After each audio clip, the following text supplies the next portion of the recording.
Hey everyone, welcome back to Newsgirls. Wren and I are currently outside the Metropolitan Detention Center in Brooklyn, which is a notorious prison known for its really dangerous, inhumane conditions, and currently it's holding 200 ICE detainees. This facility is nicknamed Hell on Earth. It's apparently so cold that inmates have to barter for socks. The food is moldy. There are reports of raw sewage, cockroaches, rats, bed bugs everywhere. Now, obviously, we don't know if these ICE detainees are facing these conditions, but it's possible. Yeah, so we're about to speak to Representative Dan Goldman, who just finished inspecting the center, and we're gonna go talk to him and see what he saw. So Representative Goldman, thank you so much for taking the time to speak with us today. My pleasure. So we understand that you just did an inspection of MDC. Can you walk us through what you saw today? Sure. This is the second time I've been here now. So today we went straight up to one of the two pods, they call them, where immigration detainees are being kept. There are about 200, they said today there are 204 being kept here. It obviously fluctuates.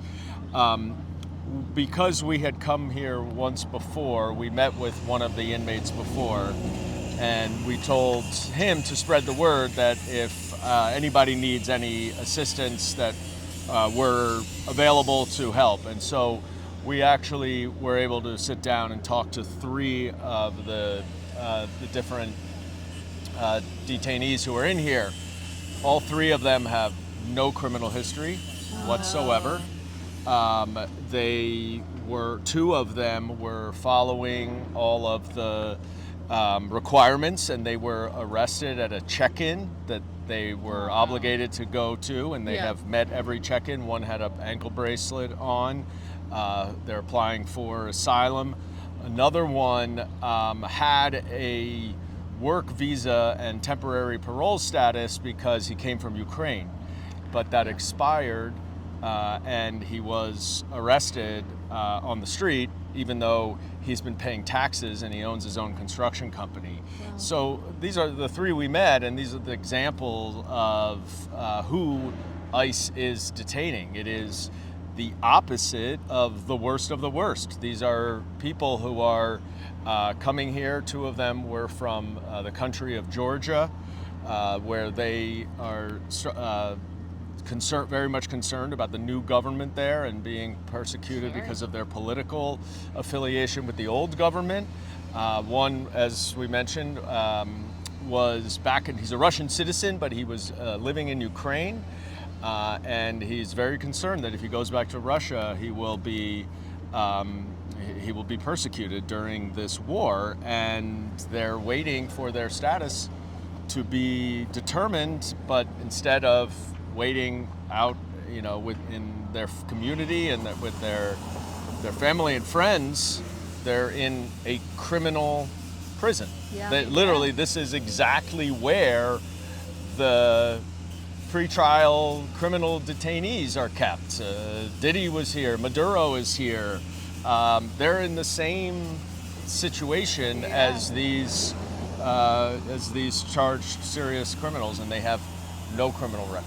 That's a really good point. And did they say anything about the conditions? Because we've heard about some awful conditions that inmates have faced in there. So the biggest thing that jumped out to me was the lack of health care. And it's a real problem that we've been hearing over and over again. One of the gentlemen was suffering from such severe kidney pain a couple months ago that he collapsed in pain. Wow. He was taken by a nurse to the office, did not even see a doctor, was given some sort of a shot. They took an x-ray, and he never heard it from them again. But he still has serious stomach pain, has blood in his stool, and is unable to see a doctor. Oh, no. And another one has heart issues and has not been able to see a doctor. This is now a very consistent refrain that we're hearing through lawyers, through advocates who are speaking to these people, that they're just not getting any kind of health care that they're supposed to get, that the Department of Homeland Security told me specifically they were getting, and clearly, based on what they're saying, they're not getting it at all. And what do you think is the point of putting these immigrants who you say have no criminal history in a prison that's known for these conditions? Is there an agenda with this administration putting them in these places? I think it's very clear they are finding any excuse to deport as many people as they can. And the reason why they're detaining them rather than allowing them to check in as they're supposed to and be in the community is because they want to make the conditions so bad that these people agree to voluntarily depart. Yeah. And so they can ratchet up their numbers, so they can remove as many people as possible. And remember, one of the three owns a business, pays taxes every year, contributes to the tax base here with his work authorization that he got through the Ukrainian temporary parole, and was picked up with really purely on what they said is an expired visa, even though he says that he had filed for asylum before the visa expired. So he has a lawful asylum application that was then denied and is now on appeal, and they just sit there. I mean, one of them has been here, has been in immigration detention for 10 months, has a pending habeas petition that has not been ruled on by a federal judge. So we're going to look into that. Yeah. Another has been here for 9 months, and they're just sitting in jail waiting for their immigration cases to play out in just really awful conditions. I mean, that's just crazy. Thank you for all the work you're doing. Thank you for telling us about going in there, speaking to them, telling us their stories, telling everyone who's watching their stories. We also understand you've actually turned your office into a triage center to help ICE detainees and immigrants. Can you tell us about that work? Like, if someone comes to your office, like, what do you do? How does that work? Yeah, so we have built some really great partnerships with court watchers, advocacy groups, nonprofits, immigration lawyers, and legal groups to kind of arrange for my office, which is right across the street from 26 Federal Plaza, to be a one-stop shop for families of immigrants who are arrested primarily at court or at their check-ins, like these people, but it can be anybody. It doesn't. We don't restrict it to that. And what happens is, when a traumatic event like a loved one's arrest happens, they come over to our office. We check them in. We get them to fill out some forms so that my staff and I can deal directly with ICE, which has proven to be very important. I've been able to bring medicine in when I've done visits. I brought a picture from one woman's daughter who then got out last week.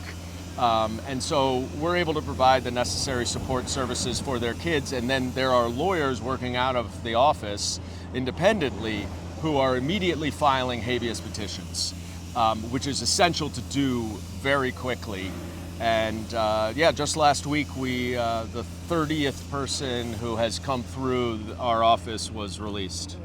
Wow. Yeah, I mean, we can imagine that speed is really important here, because you don't know when the administration is going to move someone to another facility, when they're going to deport them to another country. What is the hardest part of this operation so far? Well, the hardest part is finding enough lawyers who are certified in federal court to file the habeas petitions.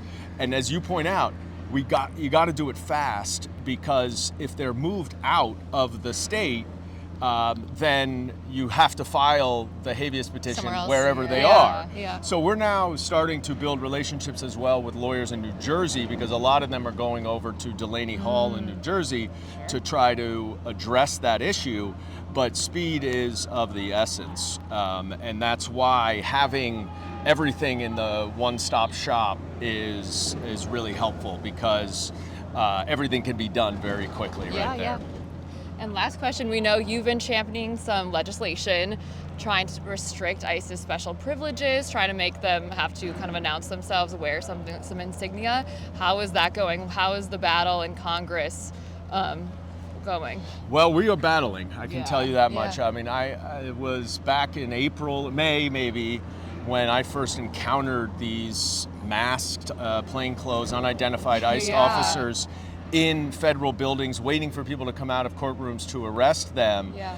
I was a federal prosecutor for 10 years. None of the criminal law enforcement agents I worked with ever wore masks. They identified themselves unless they were operating undercover. Yeah. And it's preposterous in a democracy like this to have your civil immigration enforcement agents covering their faces. It of course gives them a feeling of invincibility because they're anonymous effectively, and that's part of what we saw in Minneapolis is this behavior that is outrageous and excessive and illegal. Yeah. So I've introduced a bill that would require them to unmask themselves. I've introduced a bill that would require, that would prohibit them from arresting immigrants at court or at check-ins in an immigration courthouse, which, by the way, a court uncovered a couple weeks ago that is actually DHS policy that they concealed from the court. The ICE's own policy is that they should not arrest people at courthouses. We know, of course, that that's happened thousands of times, and they hid it from the court. So that's an ongoing issue, which is nuts. And then I've introduced a bill that, in the aftermath of the Alex Preddy and Renee Good murders, that would get rid of qualified immunity for any civil immigration enforcement officers, ICE and CBP, who break the law. Because what is happening is they are so clearly breaking the law, but they are doing it with impunity without any kind of accountability because the FBI refuses to investigate them. Right. I mean, that is fascism, right? When you have one arm of government as a paramilitary force breaking the law, using excessive force, and then the other arm of government that's supposed to hold them accountable for that just refuses to do it. So at least if you get rid of qualified immunity, you can go to civil court and have some accountability. Right. And I know that will make a difference in terms of their behavior. So we're pushing that. Look, this is what the fight is about right now in Congress, is implementing these reforms, which is kind of absurd. Most of them are what the law is anyway. You need a judicial warrant to search a home. This should not have to, we should not be fighting for this. This is what the law is. But what this administration is doing is they're flooding the zone so aggressively with such frequent violations of the law that it's very hard for the system to catch up. But the system is catching up, and you've got judges now who are irate and noting that ICE and the government have violated court orders, I think, over 7,000 times now. Wow. So it is, the pressure is continuing to ramp up, and we're going to continue to pressure this president and this administration and congressional Republicans to get these reforms implemented.